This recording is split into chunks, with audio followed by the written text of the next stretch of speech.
حتى أهل البدع والأهواء، أهل البدع العقائدية وأهل البدع السياسية. أنا أقول بيننا وبينكم السلف، بيننا وبينكم الكتب، كان فيقول البدع بيننا وبينكم. Bismillahirrahmanirrahim. Alhamdulillahirabbil alamin. Wassalatu wassalamu ala rasulihil amin. Wa ala alihi wa ashabihi wa man tabi'ahum bi ihsanin ila yaumiddin. Amma ba'd. Pertemuan yang lalu kita telah masuk pada al-asl tsalits. Apa itu asl tsalits? Pokok yang ketiga. Indak Humam. Intinya adalah apa? Mendengar dan taat kepada penguasa pada perkara-perkara yang bukan maksiat. Walaupun yang menjadi penguasa itu sebenarnya bukan orang yang berhak, seperti misalnya budak Habasyi yang kok dengan kekuatan yang dia miliki, pasukan yang dia miliki bisa menjadi penguasa, maka wajib mendengar dan taat selamat tidak diperintahkan pada maksiat. Dan dari dalil telah kita baca dalam masalah ini serta patokan-patokannya. Dan kapan mendengar dan taat ini wajib dilakukan, sehingga kaum muslimin ketika telah keluar dari batasan tersebut mereka diizinkan untuk melakukan apa? Melakukan penggulingan kekuasaan. Itu juga telah kita lewati. Dan syarat-syarat yang disebutkan oleh para imam. Seandainya ketika melihat penguasanya memang pantas sudah untuk digulingkan, tapi tetap mereka harus memperhatikan syarat-syarat terpenuhi atau tidak. Kenapa? Karena jangan sampai ingin hilangkan suatu kemungkaran tapi menimbulkan kemungkaran yang lebih besar. Dan juga dampak yang lebih besar. Kenapa? Karena yang seperti ini mesti akan memakan korban dan tertumpah darah. Baik, oleh karena itulah hadis-hadis begitu banyak afanifillah untuk menghindari hal tersebut.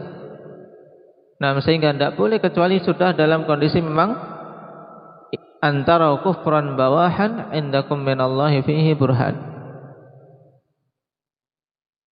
Baik. Sekarang kita masuk pada al-aslur rabi'.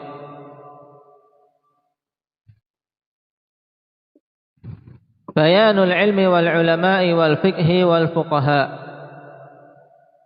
Penjelasan tentang permasalahan ilmu dan ulama, serta tentang fikih dan fuqaha. Fabayanu man tashabbaha bihim wa laysa minhum, dan penjelasan tentang siapa saja yang menyerupai mereka tapi bukan bagian dari mereka. Karena orang-orang yang sekilas menyerupai ulama banyak, baik itu dengan bentuk fisik yang nampak, jenggot panjang, imamah tebal, dan seterusnya. Mungkin orang lihat ini syekh, atau seorang yang memunculkan diri dengan gaya orasi yang bagus, susunan kata yang manis, tapi padahal jauh dari ilmu. Kata pada zaman sekarang, ikhwani fillah, kebanyakan manusia lebih memperhatikan tentang apa? Tentang bagusnya retorika daripada apa? Daripada bobot suatu apa? Suatu ucapan. Sehingga kalau orang retorikanya bagus, bahkan apalagi bisa ngelucu, bisa melawak, itu sudah hebat, jenius, cerdas, dan seterusnya.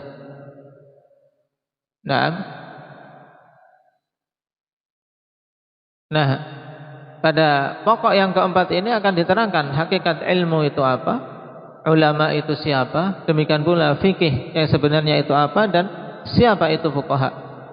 Kemudian sebaliknya akan dijelaskan pula orang-orang yang menyerupai mereka-mereka ini padahal bukan dari golongan ulama maupun fuqaha.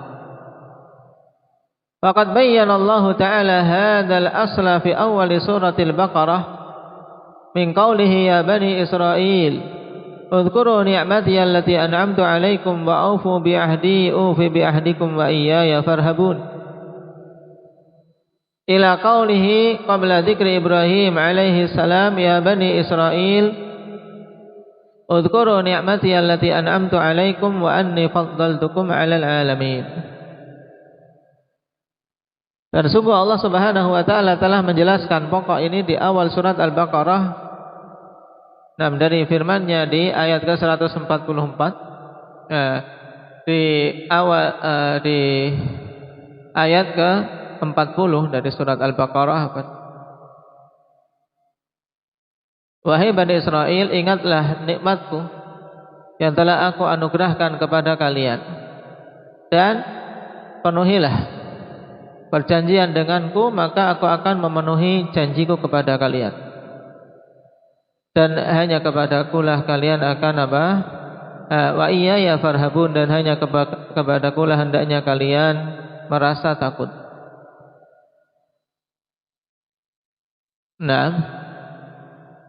Sampai pada perkataan Allah sebelum menyebutkan Ibrahim alaihi salatu wassalam.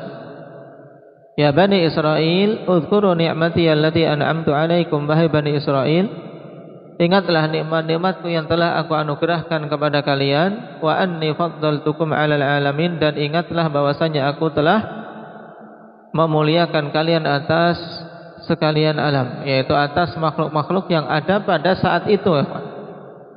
Bukan kemudian diutamakan atas umat secara keseluruhan termasuk umat Muhammad, tidak. Kenapa? Karena umat yang paling utama ikhwan yaitu umat Nabi kita Muhammad sallallahu alaihi wasallam. Sehingga wa anni faddaltukum 'alal 'alamin ay fi dzalikaz zaman. Sesungguhnya aku telah memuliakan kalian atas manusia, yaitu di zaman itu. Bukan 'alal 'alamin secara mutlak.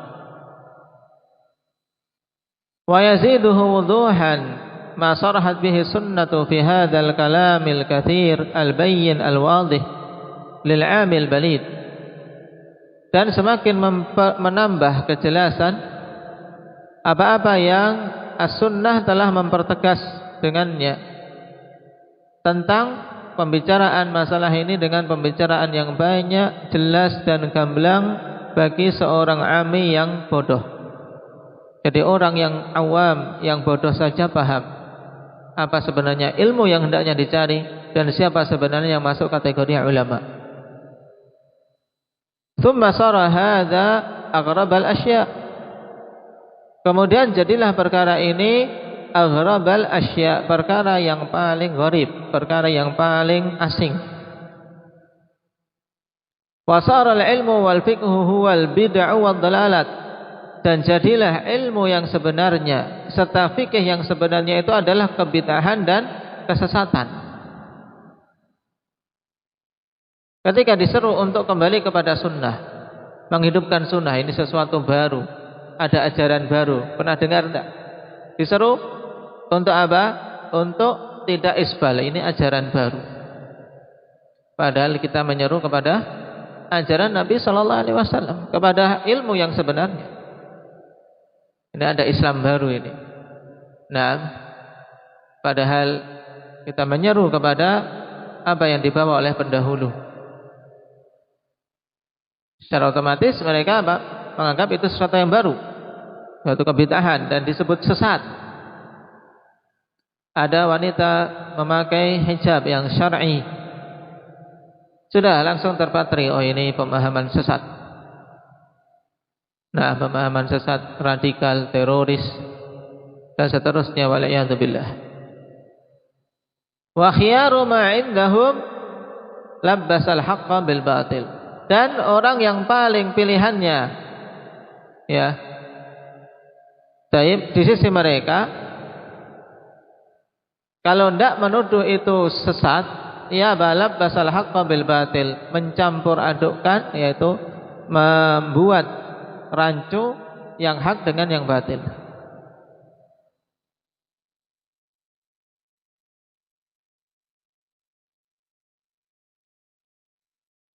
Wa sara al-ilmu alladhi faradahu Allah Ta'ala 'ala al-khalqi wa maddahahu la yatafawwahu bihi illa zindiqun aw majnun.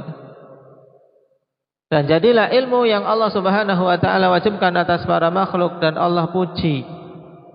Siapa saja yang mencari dan berhias dengannya tidaklah berucap dengannya kecuali zindik atau majnun, dianggap zindik atau dianggap orang gila.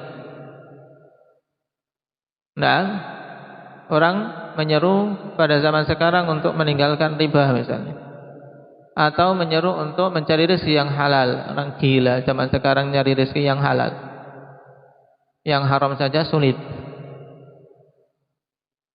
Ada orang keluar dari pekerjaan yang banyak padanya kemaksiatan, padahal hasilnya besar, misalnya kerja di bea cukai atau kerja di bank, nah, atau pekerjaan-pekerjaan yang lain. Nah, dianggap orang gila. Orang gila ini sudah mapan pekerjaannya, sudah hasilnya banyak kok malah keluar. Sehingga apa yang dikatakan oleh Syekh di sini, ikhwan, sangat nyata. Ini zaman dulu ketika beliau berdakwah. Nah, dan kalau melihat zaman kita terlebih-lebih lagi. Nah, menyeru kepada ilmu dianggap keterbelakangan. Mau jadi apa nanti anak-anakmu kalau belajar agama? Tidak punya ijazah. Mau kerja apa? Nah, mau makan apa? Kayak ijazah bisa dimakan saja. Kalau yang punya ijazah berarti sudah makannya terjamin. Nah, tidak juga. Baik. Nilai yang diperjuangkan juga tidak ada faedahnya. Nah, orang yang seperti ini disebut zindik atau majnun. Wa sara man ankarahu wa adahu wa sannafa fit tahdhiri minhu wan nahyi anhu wal faqihul alim. Dan jadilah orang yang mengingkari itu, yang mengingkari ilmu yang sebenarnya dan memusuhinya, serta mengarang peringatan-peringatan, mengarang sesuatu yang isinya tahdzir, peringatan dari ilmu yang bermanfaat, peringatan dari sunnah, peringatan dari al-haq, dan melarang darinya, itu adalah seorang yang faqih, yang alim. Dianggap faqih, dianggap alim. Ini ahli fikih yang sebenarnya, ini alim yang sebenarnya. Nah, sehingga muncul ya alim ya yang enggak pakai jenggot. Kalau pakai jenggot itu jadinya bodoh. Nah, akhirnya terbalik-balik. Dan kalau dulu apa katanya itu yang pakai jenggot karena apa? Otaknya ketarik keberatan dengan jenggotnya sehingga bodoh. Ini dianggap fakihnya ini. Dianggap ahli fakihnya yang seperti ini. Dianggap alimnya yang seperti ini. Wal'iyadzubillah. Daripada asal yang keempat ini, ikhwan, kita diingatkan bahwasanya permasalahan ilmu dan ulama, kemudian tentang hakikat fikih serta siapa itu fuqaha, sudah dijelaskan dengan gamblang dalam Al-Quran. Bahwasanya yang dipuji dalam syariat kita adalah ilmu syar'i, ilmu yang bersumber dari Alkitab dan Sunnah. Dan ulama adalah mereka-mereka yang menguasainya dan beramal dengannya. Bukan hanya sekedar tahu teori, bukan hanya sekedar menghafal dengan hafalan yang kuat, tidak. Tapi dia mengilmui dan beramal dengannya. Itu hakikat alim. Nah, kita baca penjelasan dari pensyarah hafizahullah ta'ala. Arada Syekh rahimahullah fi hadzal asri bayan al-ilmi wal ulama. Syekh rahimahullah ta'ala ingin menjelaskan dengan pokok yang keempat ini penjelasan tentang ilmu dan ulama. Wala yakhfa anna al-maqsuda bil ulama'i huna annahumus salafus salih atba'ur rasuli minas sahabati wat tabi'in wa man sara bisairihim. Dan tidak tersembunyi bahwasanya yang dimaksudkan dengan ulama di sini mereka itu adalah as-salafus salih, generasi salaf yang saleh, pendahulu kita yang saleh, pengikut para rasul dari kalangan sahabat dan tabi'in serta siapa saja berjalan di atas jalan mereka. Nah, ini ulama yang dimaksud. Wal ilmu al-maqsudu fi kalami syekhi al-ilmu syar'i. Dan ilmu yang dimaksudkan dalam perkataan Syekh adalah ilmu syar'i. Ilmu kitabillah wa sunnati rasulih sallallahu alaihi wasallam. Yaitu ilmu kitabullah dan sunnah rasulnya sallallahu alaihi wasallam. Qala Syekh rahimahullah, waqad tabayyana anna al-wajiba talabu ilmi ma anzalallahu ala rasulih sallallahu alaihi wasallam minal kitabi wal hikmah. Nah, dan telah jelas bahwa yang wajib untuk dituntut bisa mengetahuinya akhwani fillah, yaitu apa? Menuntut ilmu tentang apa-apa yang Allah Subhanahu wa taala turunkan kepada rasulnya berupa Alkitab dan Al-Hikmah. Al-Hikmah yang dimaksud di sini apa? Ketika datang penyebutan Al-Hikmah digandengkan dengan Alkitab, maka yang dimaksud Al-Hikmah apa? As-Sunnah, sebagaimana datang dari siapa? Imam Malik rahimahullah. Kapan saja penyebutan Al-Hikmah digandeng dengan Alkitab, maka Al-Hikmah hiyas sunnah.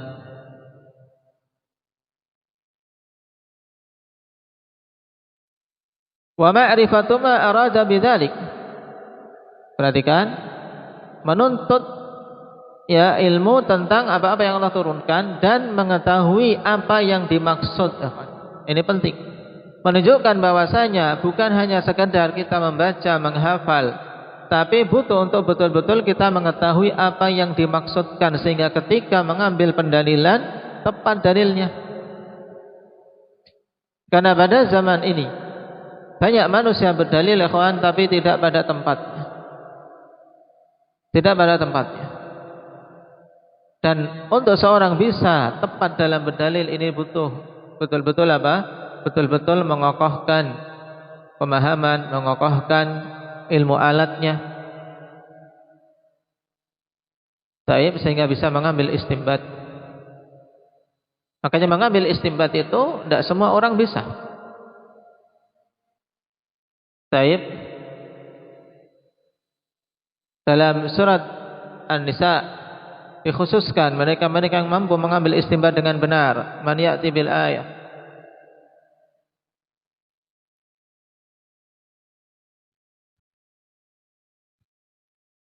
Indah Talha.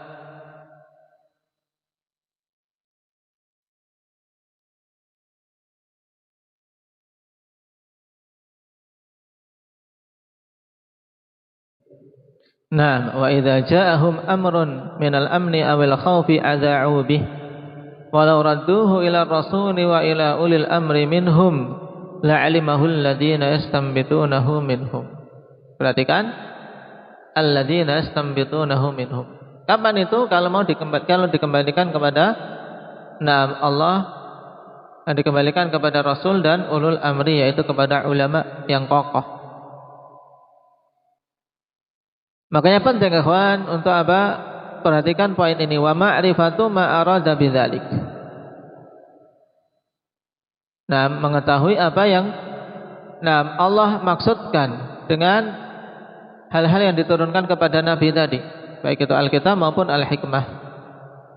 Kama kana alaihi sahabatu wa tabi'una man salaka sabilahum, sebagaimana dulu para sahabat dan tabi'in berada di atasnya, serta siapa saja yang menempuh jalan mereka. Wa kullu ma yahtaju ilaihi an-nas faqad bayyanahu Allah wa rasuluhu sallallahu alaihi wasallam bayanan syafiyan kafiya Fa kaifa usulut tauhid wal iman? Dan semua yang manusia membutuhkan kepadanya, maka sungguh Allah Subhanahu wa taala dan Rasulnya telah menjelaskan dengan penjelasan yang syafi kafi. Syafi itu menyembuhkan. Namanya penjelasan itu kan biar bikin jelas. Jadi menyembuhkan keingintahuan, menyembuhkan penasaran, menyembuhkan apa? Keraguan-raguan.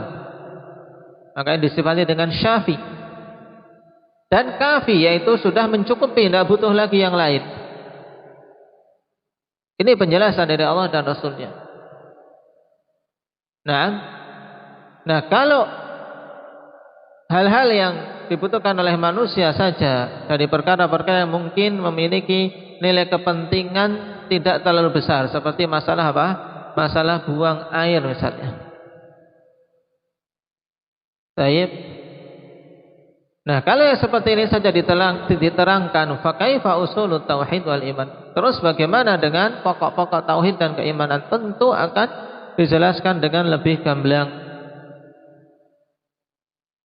Nah,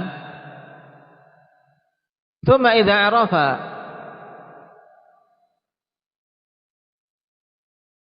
ma bayyanahu Rasul sallallahu alaihi wasallam nadhara fi aqwalin nasi wa ma aradu biha.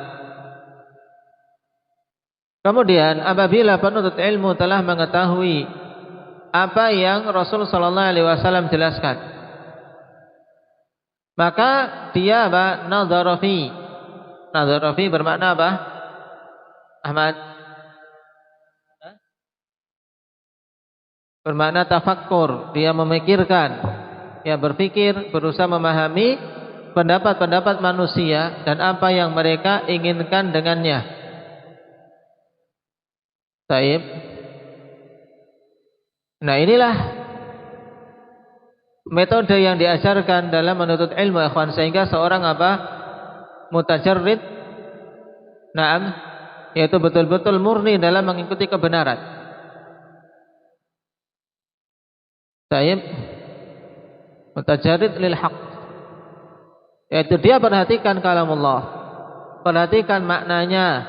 Baru setelah itu apa? Setelah itu, memperhatikan pendapat-pendapat manusia. Jangan pendapat-pendapat dulu, kemudian apalagi melihat, oh ini syekhku, ini syekh fulan, bukan syekhku, dan seterusnya. Ini akan apa? Akan membuat seseorang ketika berpikir ikhwani fillah, jauh dari apa? Objektivitas. Dan cenderung kepada apa? Taklid biasanya. Nah, maka apa yang disebutkan oleh Imam Muhammad bin Abdul Wahhab rahimahullah taala di sini, ikhwan, sangat bagus. Baik.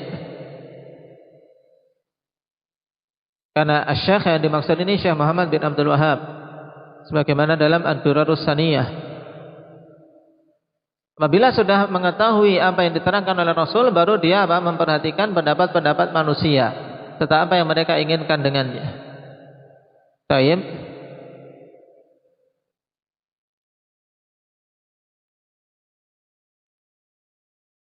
Fa'uridat 'alal kitabi wa sunnah wal aqli sharih alladhi huwa muwafiqun lirrasul sallallahu alaihi wasallam fa innahul mizanu ma'al kitab. Fahada sabilul huda. Subhanallah. Kemudian pendapat-pendapat itu apa? Dipaparkan kepada Alkitab dan Sunnah serta akal sehat. Sesuai tidak dengan kitab, dengan Sunnah, juga dengan akal sehat. Alladzi huwa muwafiqun lirrasul sallallahu alaihi wasallam, yang itu mencocoki Rasul sallallahu alaihi wasallam. Kenapa? Karena Rasul sallallahu alaihi wasallam menyuruh kita untuk apa? Untuk berakal sehat. Baik. Jadi orang yang paling sehat akalnya yang mengikuti Rasul sallallahu alaihi wasallam. Fa innahul mizanu ma'al kitab, karena sungguhnya itu adalah timbangan bersamaan dengan Alkitab. Sebab tidak akan ada pertentangan antara akal yang sharih dengan apa? Naqlus sahih. Akal yang sehat tidak akan bertentangan dengan dalil yang apa? Yang benar. Fahada sabilul huda, maka inilah apa? Jalan petunjuk, jalan hidayah ya ini. Naam. Wa amma sabilul dhalali wal bid'ah wal jahli fa'aksuh. Adapun jalan kesesatan, kebid'ahan dan kejahilan, maka kebalikannya. Bagaimana itu? Antabtadi'a bid'atan bi ara'i rijalin wa ta'wilatihim thumma taj'alu ma ja'a bihi Rasulullah sallallahu alaihi wasallam tab'an laha. Kebalikannya, ikhwan, engkau mengada-adakan dulu suatu kebid'ahan dengan landasan pemikiran-pemikiran manusia. Ada ide, pakai dulu. Nah, dengan ide-ide tersebut juga pentakwilan-pentakwilan mereka, kemudian baru engkau jadikan apa yang Rasul sallallahu alaihi wasallam datang dengannya sebagai apa? Sebagai pendukung saja, untuk dukung dan menguatkan pendapatmu. Maka ini terbalik. Wa tuharrifu alfadhahu wa tu'awwilu ala wifqi ma as-saluh. Nah, dan engkau apa? Tahrif. Engkau ubah-ubah lafadznya. Kemudian engkau takwil maknanya ala wifqi ma as-saluhu, dengan makna yang mencocoki hal-hal yang telah mereka apa? Mereka doktrinkan. Yang telah didoktrinkan oleh apa?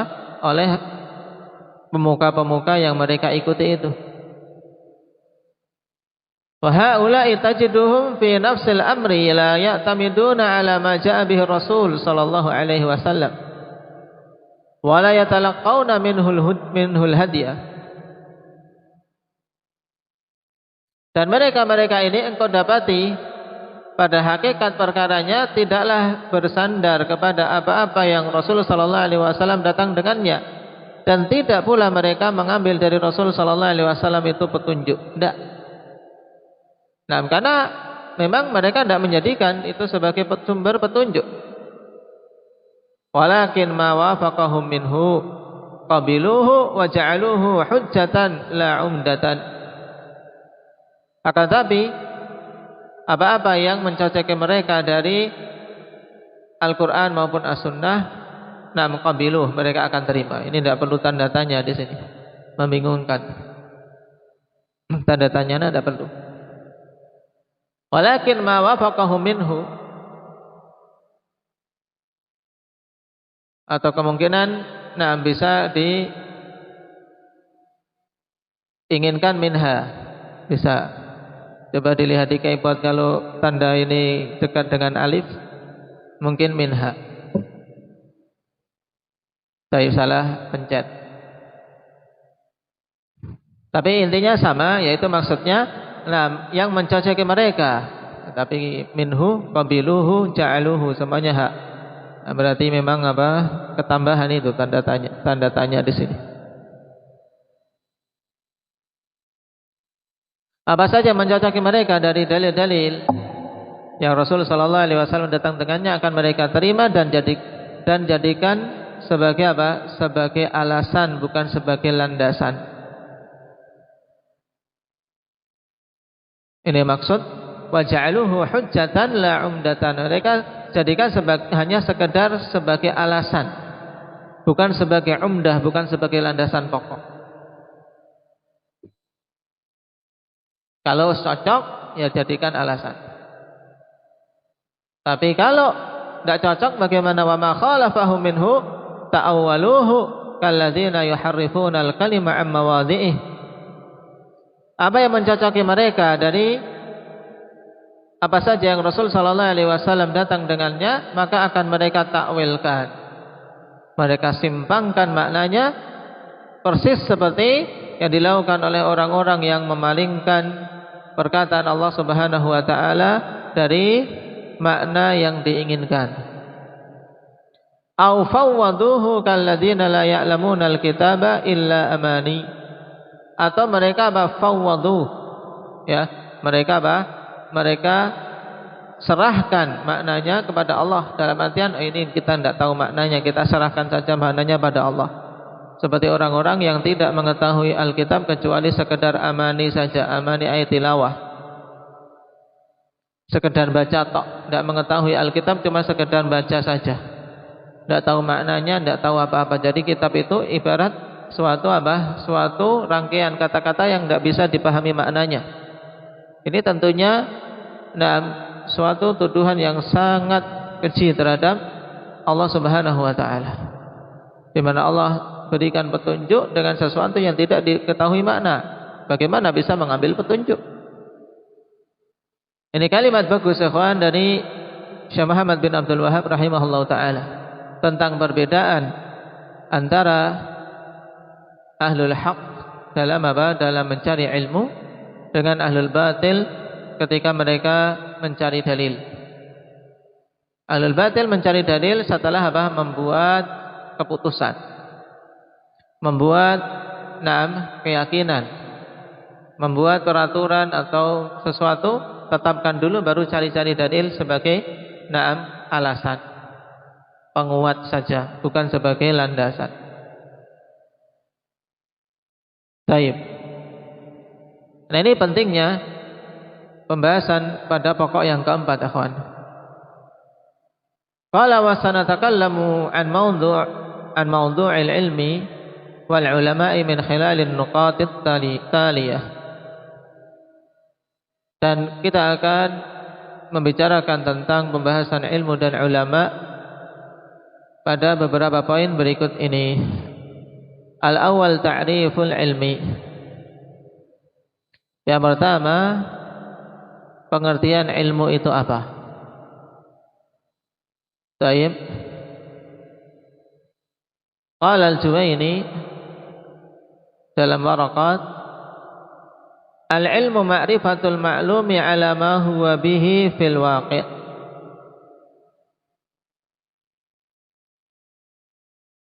Ilmu itu adalah pengetahuan terhadap sesuatu yang diilmui dengan pengetahuan yang sebenarnya sesuai dengan kenyataannya. Ala ma huwa bihi fil waqi'. Maksudnya apa?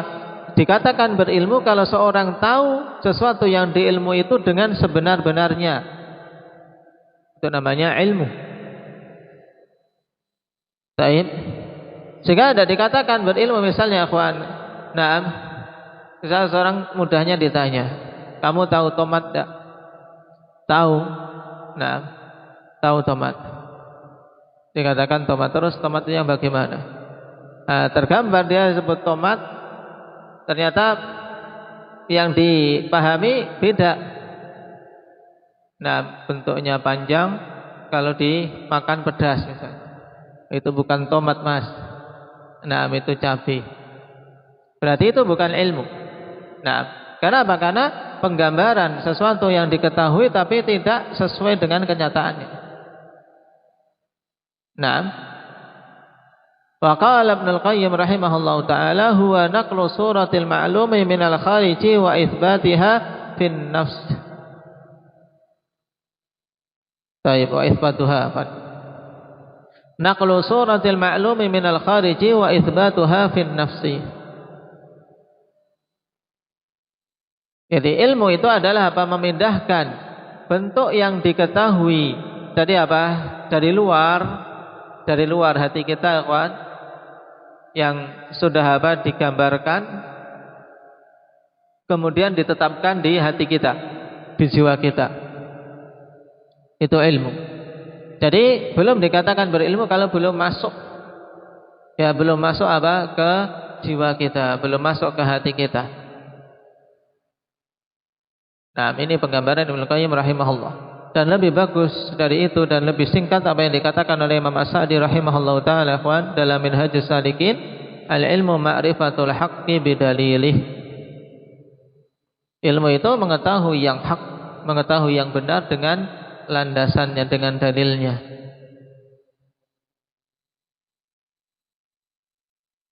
Baik. Adapun berhubungan dengan aqsamul ilmi, insyaallah kita ambil pada pertemuan yang akan datang. Naktabi bihadza, subhanakallah.